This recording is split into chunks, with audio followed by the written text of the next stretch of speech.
तो शास्त्र यहां तक कहता है गर्भवती नारी का जब गर्भ रहता है और उस समय पर गर्भ में जब संतान रहती है और ग्रहण, चंद्र ग्रहण हो चाहे सूर्य ग्रहण हो, ग्रहण अगर पड़ता है तो परिवार में शास्त्रों में ऐसा वर्णन आता है कि गेरू, गेरू मतलब लाल चंदन। कौन सा चंदन? जम के बोलो जरा। लाल चंदन।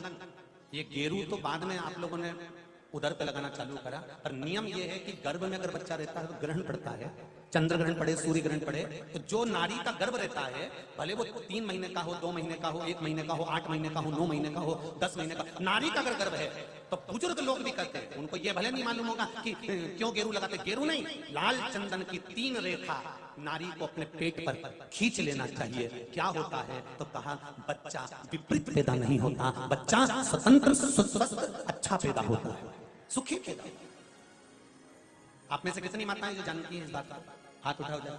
जानती हैं सब कि जब गर्भ में बच्चा रहता है तो माताएं कह देती, सास कहती थी बेटा थोड़ा गेरू लगा लेना, पेट में थोड़ा सा गेरू लगा ले, थोड़ी सी मिट्टी लगा ले, थोड़ा सा कुछ पेट पर लगा ले, क्योंकि ग्रहण पड़ रहा है। क्यों? अगर ग्रहण पड़ी हुई संतान जन्म लेगी तो ये अपने ही धर्म का विरोध करेगी, सत्य का विरोध करेगी, गलत मार्ग पर चलेगी।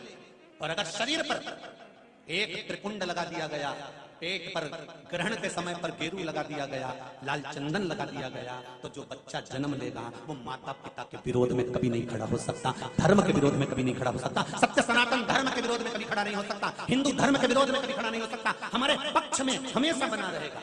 सनातन धर्म का कुल में पैदा होकर, सनातनी होकर, हिंदू धर्म में पैदा होकर भी अगर कोई हिंदू धर्म का विरोध करता है तो समझ लेना कि यह ग्रहण की औलाद पैदा हुआ है, ये साधारण नहीं है, ग्रहण से पैदा हुआ है। इसलिए सनातनियों का भी विरोध करने के लिए खड़ा। और आप सबसे निवेदन है, जब ग्रहण पड़े गर्भ पर, भले गेरू की 3 लाइन खींच लो, चाहे लाल चंदन की 3 लाइन खींच लो, पर अपने गर्भ पर गेरू लगाना जरूरी होता है, क्योंकि बच्चा अपने माता पिता की भी नहीं सुनता अगर ग्रहण का भाव उस बच्चे पर पड़ जाए। अगर माता पिता को अपनी सेवा करवाना है तो गर्भस्थ बालक को जब ग्रहण पड़े तो शरीर पर थोड़ा सा त्रिपुंड लगा लेना चाहिए। क्यों? क्योंकि बुजुर्ग माँ बाप की जिंदगी खराब नहीं हो। कई बेटे ऐसे होते हैं माता पिता को नहीं गिनते, कई बेटे ऐसे होते हैं माँ बाप को 2 रोटी नहीं देते, वृद्धाश्रम में छोड़ आते हैं। समझ लो कि ये ग्रहण के पैदा हुए, ये नहीं। हमारे यहां पर एक प्रसंग बुजुर्ग माताएं बहुत पहले से कहती आई हैं, शायद यहाँ पे भी जितनी बुजुर्ग माताएं बैठी होंगी वो जानती होंगी। 9 महीने में नारी के गर्भ में जब 9 महीने बच्चा रहता है तो कोई 1 महीना ऐसा होता है जिस महीने में बुजुर्ग माताएं कहती है कि नदी नाले मत नागो। बोलो सही है कि गलत है? अरे जम के बोलो जी जी सही है। 1 महीना ऐसा होता है, वो 7वां हो कि 6ठा हो कि 8वां हो, जो आपके स्मरण में होगा। कई माताएं कहती हैं और बुजुर्ग माताएं कहती हैं तो बहुओं को लगता है ऐसा कोई होता है, ये तो ढोंग प्रपंच है, ये तो ढकोसला होगा, ये तो ढोंग होगा। पर उसका प्रसंग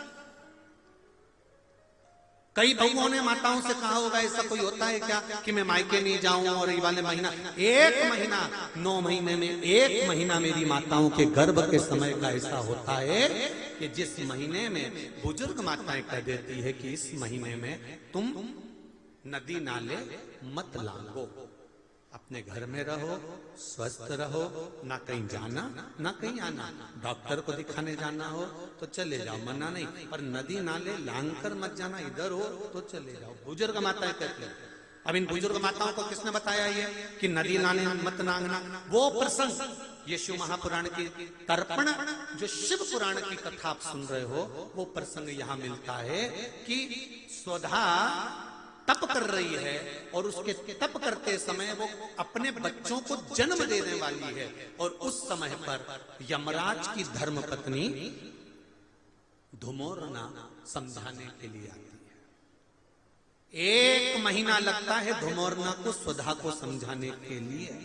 इसलिए हमारे यहाँ पर बुजुर्ग माताएं कहती है कि इस महीने में तो नदी नाले मत नांगना, क्योंकि यम की पत्नी आई है।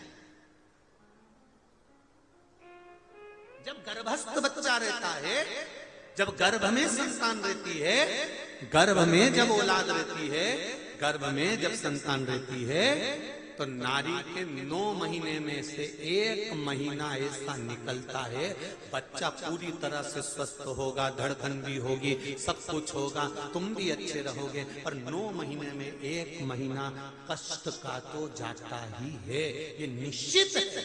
क्यों?